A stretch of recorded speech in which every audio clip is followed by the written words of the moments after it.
এগুলোর জন্য দায়ী কে? কেন আমরা সরকারকে পাশে পাচ্ছি না? কেন আমরা বিমান বাহিনীকে পাশে পাচ্ছি না? মেডিসিনগুলো অনেক এক্সপেন্সিভ। আমার স্ত্রীর অবস্থা অত্যন্ত খারাপ এবং সে আসলে কথাই বলতে পারতেছে না। আমার মেয়েটা নির্বহত হয়ে গেছে। হুন্ডা বাইক যেটাই যাচ্ছে সেখানে ও কান্না শুরু করছে। আমার ছেলের নাম সামিউল করিম শামী।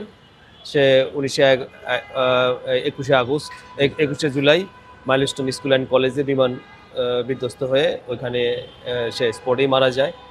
তারপরে আমি ওনাকে নিয়ে সিএমএ চলে যাই। আমি হয়তোবা চিন্তা করছিলাম যে সে হয়তো বেঁচে আছে, কিন্তু আল্লাহ তাআলার হুকুম এসে চলে যাওয়ার পর থেকে ওইখান থেকে আমরা শুধু ওর ওই মৃত যে রিলিজ অর্ডার হয় সিএমএস থেকে ওইটা নিয়েই আমরা বাড়িতে চলে যাই। আর এই পর্যন্ত তার এই স্মৃতি নিয়েই আমরা বেঁচে আছি। আমি আসলে ছিলাম গ্রামের বাড়িতে এতদিন। আমরা বেশ কিছুদিন, 2-1 দিন হয়েছে আমরা ঢাকা শহরে আসছি। আসলে আমাদের মন মানসিকতাও ভালো না। আমার স্ত্রীর অবস্থা অত্যন্ত খারাপ এবং সে আসলে কথাই বলতে পারতেছে না। আমার মেয়েটা নির্বহত হয়ে গেছে। সেও যে নতুন করে যে তার পড়াশোনায় ফিরবে সেই অবস্থাও নাই, ঠিক আছে? এবং আমরা যে কোনো কাজ করব সেই অবস্থাও আমাদের নাই। আমরা এখনো খুব ট্রমাটাইজ। আর আমরা ধরতে গেলে জীবন্ত লাশ হিসেবে আমরা দুনিয়াতে বেঁচে আছি। আমি 2 ঘন্টা পর ওকে বার্ন ইউনিটে পাই, কিন্তু আসলে আমার মেয়ের ওই দুঃখের কথাগুলো এখন বলবো কি? এখন যেগুলো ফেস করতেছি আমি সেগুলোই তো বলে শেষ করতে পারতেছি না। আমার মেয়েকে মানে আমি সান্ত্বনা কি দিব? ও তো সারাদিনই কান্না করে। একটু সাউন্ড হচ্ছে, গাড়ি হুন্ডা বাইক যেটাই যাচ্ছে সেখানে ও কান্না শুরু করছে যে মা আবার বিমান আসছে, মা আমাকে বাঁচাও, মা তুমি আমাকে বুঝো না কেন, মা তুমি আমাকে কোথাও নিয়ে যাও যেখানে শব্দ হবে না, সাউন্ড হবে না। মা আমি কেন স্বাভাবিক হতে পারছি না, মা আমি তো চেষ্টা করতেছি, আমি মন থেকে পাচ্ছি না। সেই রকম করে কান্না করে।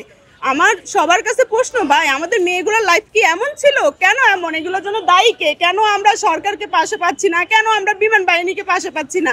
আমাদের পাশে সবাই আসুন, আমাদেরকে একটু হেল্প করেন। আমরা আমাদের মেয়েগুলোকে যে যুদ্ধ নিয়ে করতেছি এই যুদ্ধতে আপনারাও থাকেন। আমাদের পাশে আমরা কাউকেই পাই নাই। হ্যাঁ, স্কুল আমাদের হেল্প করছে, আমাদের স্কুল এখনো খোঁজ খবর নিচ্ছে, স্কুল আমাদেরকে বাচ্চাদের খেয়াল রাখছে, খবর নিচ্ছে, ফোন করছে, বা আমাদের এখানে আসার জন্য স্কুল আমাদেরকে হেল্প করে আসছে, সেটা আমরা বলবো। কিন্তু সরকার বলেন, বিমান বাহিনী বলেন, আমরা হেল্প পাইনি। আমি এখনো আমার বাচ্চাকে বার্ন ইউনিটে গেলে আমি বিমান বাহিনীর হেল্প চাইলে উনি বলে কর্মকর্তার সাথে কথা বলতে হবে। ওনাকে আমি বলি আমার বাচ্চা গরমে বসতে পারবে না, ওকে একটু আপনার রুমে এসিতে বসায়। উনি বলে ওনার প্রাইভেসি আছে। ভাই ওনার প্রাইভেসিটাই বেশি আমার মেয়ের লাইফের থেকে। জীবন অনেক কঠিন। হাত আঙুল ঠিক মতো নাড়তে পারি না। পুনর্বাসন বা এই হেল্পটা দেওয়ার কথা ছিল, কিছুই তো কিছু হলো না। হেল্প পাইলে মেডিসিনগুলো অনেক এক্সপেন্সিভ। আমি বাচ্চা ওই সময় আমাদের উপরে এরকম বাচ্চা কোনো ছিল না। আমি বের হয়ে ডেড বডি কয়েকটা দেখছিলাম, মনে হয় আমার ওই সময় পুরো ব্ল্যাক আউটের মতো হয়ে গেছিল। আমি এরকম চিন্তা আমরা কখনো জীবনে দেখি নেবে ভাবিনি। সুষ্ঠু তদন্ত, যেমন তদন্ত আমাদের দেশে তো অনেক কিছু তদন্ত অনেক দীর্ঘায়িত হয়ে যায়, দেখা যাচ্ছে অনেকে মারাও যায়, কত কিছু। আলহামদুলিল্লাহ অনেক ভালো খবর নিচ্ছে। শুধু মাইলস্টোনই এখন আশেপাশে আমাদের সাথে আছে, আর কেউ পাই নাই। সরকার যা কি বলছিল দেখি নাই। বার্নে যতদিন ছিলাম ওই ট্রিটমেন্ট ছিল, এরপর থেকে তো কোনো মেডিসিন বা কোনো ধরনের কোনো হেল্প তো পাই নাই।